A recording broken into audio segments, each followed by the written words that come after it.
My sister said, "I want a fresh start." I replied, "We're strangers now." Then I kept her number but declined lunch, refused to be the messenger to our parents, set boundaries in writing, and left the door ajar for the kids only because the next knock might change everything. Tomorrow, she decides. Apologies in advance if this post seems disorganized. My head is still reeling from all this. 9 years ago, I was 18 then. My older sister eloped with her then boyfriend. Our parents were an immigrant family, were vehemently opposed to her relationship. I remember being okay with it personally. It wasn't my place. She eloped with her boyfriend and cut off all contact with us. My parents were besides themselves. I tried reaching out to her back then on different platforms but was blocked. I even reached out to her best friends and asked them if they could at least get me in touch with her. They said she didn't know where she lived now, but she told them she was happy. She had also left her workplace. Eventually, we all, me and my parents, came to like an unspoken agreement to pretend she was never here, and I blocked her everywhere too. I remember being extra particular to call regularly when I was in college because I was worried about my parents' state of mind. We're now at a place where I can't remember the last time she crossed our minds until yesterday. My sister knocked on my apartment door. She cried and hugged me when she saw me. I hugged her back initially, too. I wasn't really thinking at the time. She was just going on about how much I had changed, how much she'd missed me all these years. Eventually, I kind of remembered everything and asked her why she was here and who had given her my address. She said she had swore to them that she wouldn't tell. I asked her why didn't she call first, since whoever gave my address probably gave my number too. She said she just wanted to see me in person. I told her we'd gotten over her. Why was she here? She said her issue has only been with our parents, not me. I told her about how I'd been blocked too by her when she left. She told me she was sorry she'd hurt me, but she wanted a fresh start. Told me I was an uncle to a nephew and a niece. They weren't there at the time. They were at their father's. They recently divorced. She acted surprised that I wouldn't know. Said she'd told someone to tell our parents about them. Maybe it was hearing about the divorce that frustrated me more, because if we were going to have gone through all this pain, at least she could have found lasting happiness. I just told her she was a stranger to me now. She said we could have lunched together. She wanted to know all about what I'd been up to. I told her it was best if we continued to have no contact. I said she didn't act like an older sister when I needed her to, and that we were no longer family. We'd mourned her already, and we were now strangers. She was tearful. She gave me her address and phone number and left. Last night, I spoke to my girlfriend about what had happened. She said she was still my sister, that I shouldn't have just turned her away. I told her she didn't know what we'd gone through in the days after she had eloped, but I still wanted to know here. Am I the a-hole? No, Opie, I can't judge you to be the a-hole. You're hurt. I mean, what the hell? Your sister just eloped, blocked everybody, 9 years later, just shows up at your house and expects you to welcome her arms wide open like you had been knowing about her all this time. I got to say, your sister sounds very selfish, and I don't know what I'd do with that address and number. Now, if you would want to try to rebuild a relationship with your sister, it would be up to your sister. She's the one that broke it. She should be the one to repair it if there is a chance for that. If you don't feel like you ever want to revisit that, it's fine again. As proof in your girlfriend, maybe it's not the same choice that everybody would make, but this is your choice to make. And what do you guys think? Let me know in the comments section. And now, let's check out the community comments. Comments Nice says, I have a sister that I have had zero interaction with for more than 30 years. She reached out to me after our mother's death in 2018. We just went different paths in life. I have zero in common with her other than sharing a bio mother. I wished her well in life but told her that that ship had sailed. Obviously, she threw a fit, which just confirmed my no. What your sister did was unfair to you. Makes me wonder if he was controlling her or if this is who she is. Not the a-hole. All says not the a-hole. You are exactly right in what you said and how you feel about this. The issue here is that she's only returned because a significant part of her life changed. It wasn't a change of mind or heart, just circumstances. And she still managed to trample over and ignore any feelings or emotions you may have about her sudden reappearance.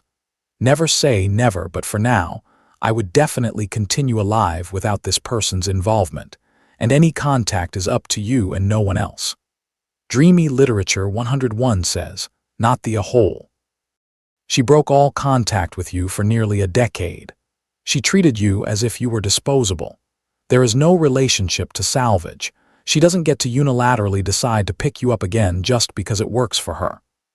I'm guessing she's decided now is a good time because she's getting divorced and in essence needs something, time, attention, connection from you. Ask yourself, if she weren't getting divorced, would she have reached out? You need to figure out who shared your address with her. And Opie responds, I hadn't thought of this. I've been feeling sick thinking this might be true since I read this, that she wouldn't have ever reached out if she hadn't gotten divorced. Would have been fine without ever seeing me again, although she didn't ask for anything material during our interaction. I guess she wanted lunch. She thought after 9 years of almost forgetting I had a sister, I'd be okay with lunch. Vivacious VV 10910 says, absolutely not the a whole. When will people start accepting the consequences of their actions? And why do other people think they can tell you how you should have responded to her? Your girlfriend should have kept her mouth shut and just held you and let you talk and been there for you. I wouldn't tell your parents you saw her either. That's a band-aid you don't want to rip off. And Dopey responds, I won't be telling my parents. If she reached out to me, she can reach out to them the same way. Though she told me she won't be doing it. She'd only reached out to me, and Healthy Till 6728 says, not the ale, but that's a tough situation to be in. Chayo stood of curiosity. Why didn't the family accept her then boyfriend, cultural, religious, age? And Dopey responds, they didn't think he would make a good partner. Would think she'd been vouching for him, and they, particularly my mom, would be telling her that essentially he's only interested in sex, to put it crudely. There may have been other subconscious reasons possibly. I don't know. But at least when they talked about it, they would only bring up that he was bad news and that they were looking out for her. Edit additional information from Ops comments. Honestly, I don't know what I want from this post. I really had internalized that I'd never see her again. I remember the hurt I had felt at the time. I don't want to lose my head space, and I don't want to act like everything I went through was okay, that it shouldn't have a meaning or consequences. And of course, I want her and her kids to be safe and happy too. She did apologize. She said she was sorry that she had cut me off, that she never meant for us to lose touch, that her beef was with our parents only. The thing is, we did have a good relationship before she left. We covered for each other so often when I was young. There was stuff I could only tell her. We were close, and when she left, I even told her friends that I wouldn't tell our parents, but to at least ask her to meet up with me, but she blocked me everywhere. When I said this, she was just sobbing and apologizing. I don't think I can see her. I'd been thinking about it, but meeting her just means everything she put us through was fine. I remember how I felt at the time, and I can't let it go. Well, the community agrees that OP is not the a whole, and apparently this is not something OP can get over. Also, the community really raised a good point about if she hadn't gotten divorced, would she be back? So now let's move on with the update to see how this story update ends. Hi, thanks a lot to everyone for the support in my post and to those who reached out for support. I've been emotionally drained almost after meeting my sister. Like I said, I had made my peace after a lot of hurt and futile hope, but I would never see her again. She had my number, and I hadn't blocked the new numbers of hers. I thought about it and received advice too, but I just didn't. It slipped my mind. She asked me on Tuesday how I was doing and asked if we could meet on Wednesday. She really wanted me to meet her kids. I was really conflicted. I didn't want to oblige her, but I decided to say yes to at least meet them. I went to her apartment yesterday and met my niece and nephew. My niece had recently turned 9 and my nephew is 6. They're great kids and I really enjoyed seeing them. I remember feeling a certain way when my sister was introducing me, and she told him that the way he's my niece's younger brother, similarly, I'm her younger brother. We talked a bit and started talking about stories from us growing up. I hadn't and still haven't said everything's okay between us, but our stories and conversation went smoothly. I learned that after she eloped and got married, she had moved in with her husband into his place in a town a few hours away from us. That around 2019, they moved to the city we were currently in. According to her, she didn't know all this time that I later moved here for work after college, too. I told her about what I've been up to all these years, my college, my job, my girlfriend, etc. After that, the kids were in the room and my sister brought up doing something again over the weekend. I told her we weren't okay. She can't expect me to forget everything. She said she was sorry that her moving out had nothing to do with me, that she missed me. I was angry at the fact that she had no idea the pain I'd gone through, both personally and then having to be the crutch for my parents' pain. I told her I didn't believe her, that she would have been perfectly fine with never seeing me again if she hadn't gotten divorced, that I could have been dead, and she probably wouldn't have broken a sweat upon learning it since she was so blissed out from her domestic life. I know that it was ugly. I've never said anything like this, but in that moment, I just wanted her to feel some kind of hurt in the kind she'd given me. She broke down and said, I can hate her if I want, but to just not hate her forever. There has to be a limit. I regretted saying what I said when I saw her crying, so I just sat next to her and asked about why they divorced. She told me that her life had been going all right the first few years. She said she'd even sent word through a mutual friend the kids were born, which either the mutual messed up or my sister did because we never heard about it. She said when COVID happened, her marriage became hell for her, that it had uncovered a side of her ex she never knew. He became abusive, had disdain for their son, revealed he used to record every single conversation of theirs, had convinced her she was crazy and a bad wife and mother. That she stuck with him because of the kids until she had enough. That a very good neighbor of theirs whom she had become friends with gave her a lot of support and even helped line her up with a job. During all this, she even blamed our parents for her sticking with the marriage for so long and for not reaching out. I told her that they had literally pleaded with her not to do this. I was there. I was 18, not 8. She said they told her she was debt to them if she ran off with him, and so she blames them for her not being able to leave him. I told her that was insane logic and she just didn't want to talk about them and asked me not to tell them about her. I said, yeah, her relationship with them is her own. I also asked her who had given her my address. She begged me not to ask her that they hadn't given it easily. She'd had to swear secrecy and cry and convince them that I'd want to see my older sister. So I dropped it. We had tea and snacks. After that, she asked me again if I wanted to do anything this weekend since she has the kids, or we could do something the weekend after, just the two of us. I said, I don't know. She was okay with that answer. She was tearful again when I was leaving. We hugged and I hugged the kids goodbye too. My mind has been a mess since then. I lashed out and everything, but also regret what I said. But then I also try to remember how I had felt back then. And then I get angry again. It feels so weird knowing that she's now 20 minutes away from me and we can visit whenever. I told my girlfriend about all this.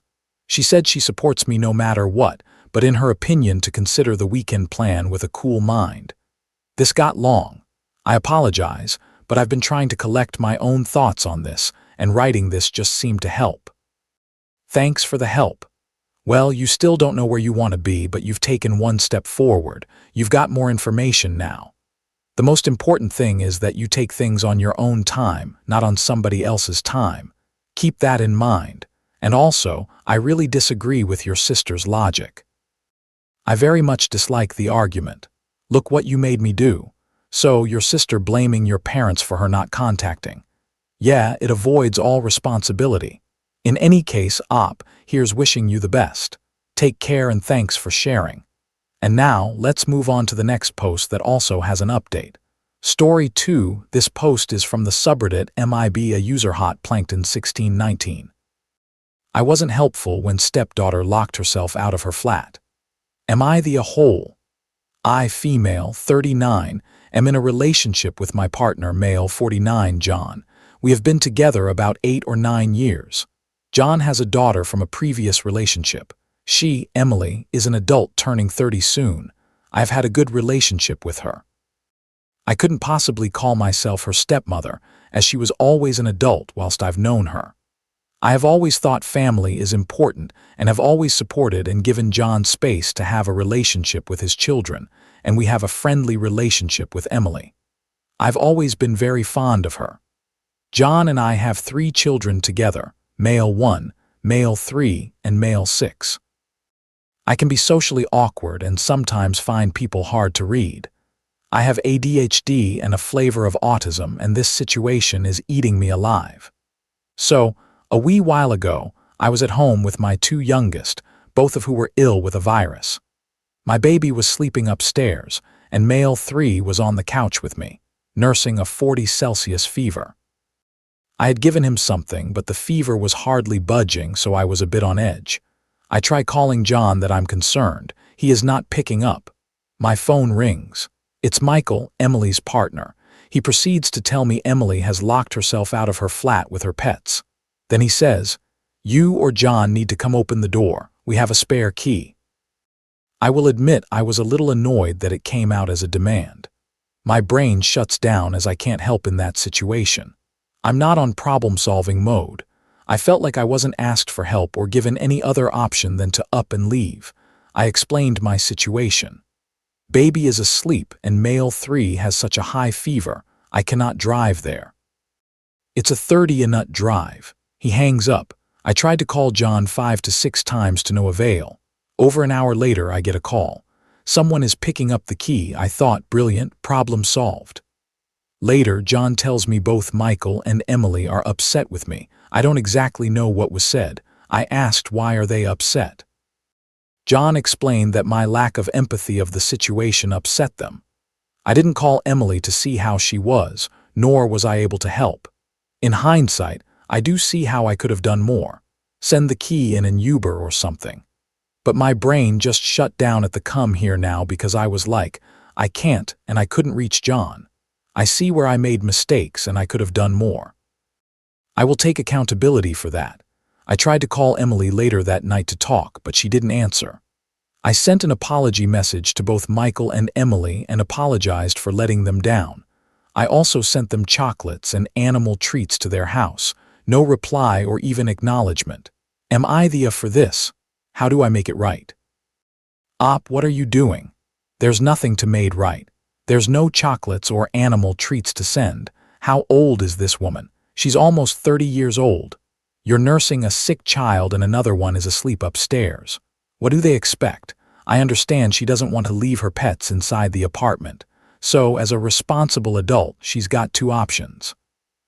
1, get the spare key from you, and that is her responsibility to figure out maybe Michael can get off his ass and go get it. Or 2, call a locksmith. But nowhere in this situation have you done something that would require this amount of graveling from you. So no, op, you're not the a-hole and stop this. What do you guys think? Let me know in the comments section. And now, let's check out the community comments. Comments True Library 3622 says, not the a-hole. That is ridiculous. She's an adult temporarily locked out of an apartment, not a stranded child. You were in a much more difficult situation. Did they call and check in on you? I would stop reaching out. You sent an apology, which personally I think is kind but unnecessary. And if they choose not to accept, then that's on them. Focus on your babies and health, not adults throwing a tantrum. And responds, lol, no one was interested in the kids' welfare. Completely ignored the reason why I couldn't move. Thank you for making me feel less guilty and awful. Away Call 634 says, why doesn't Emily's partner have a key? Doesn't the apartment have a manager or office with a key? Grown-ups could handle this without crying to stepmom. And Luzzy in the Sky says, Emily is an adult who could have taken an Uber over to get the spare key. He's putting the slight inconvenience his adult daughter was facing over the very real needs of your young and sick children. They both sound incredibly selfish. Well, The community agrees OP is not the a whole and OP feels validated. So, let's move on to the update to see how this story ends. Update: I want to start by giving my absolute heartfelt thank you to each and every single person who has taken the time to give me a comment. You have made me feel seen, heard, validated, and have given me a lot to think about and a lot of confidence. I am thankful. Also, the world is full of really wonderful people. So many of you asked how the little ones are, and they have recovered, thankfully. Back to their healthy shenanigans. First, to clear a few things that were not clear. John was in the skate park with our oldest son while this happened. It is not unusual for him to be very bad at answering his phone, and they were in the sugar bowl doing tricks. It is extremely fortunate he never saw or heard the calls, but when he noticed, he rushed home. He admits this would have been avoided had he answered. I spoke to John today, and he expressed he was unhappy how the whole thing unfolded. He is keeping a small distance to his daughter at the moment to let everyone cool down in the hopes that a bit of time will clear their heads, Emily and Michael, and hopefully could talk it out. He absolutely agrees.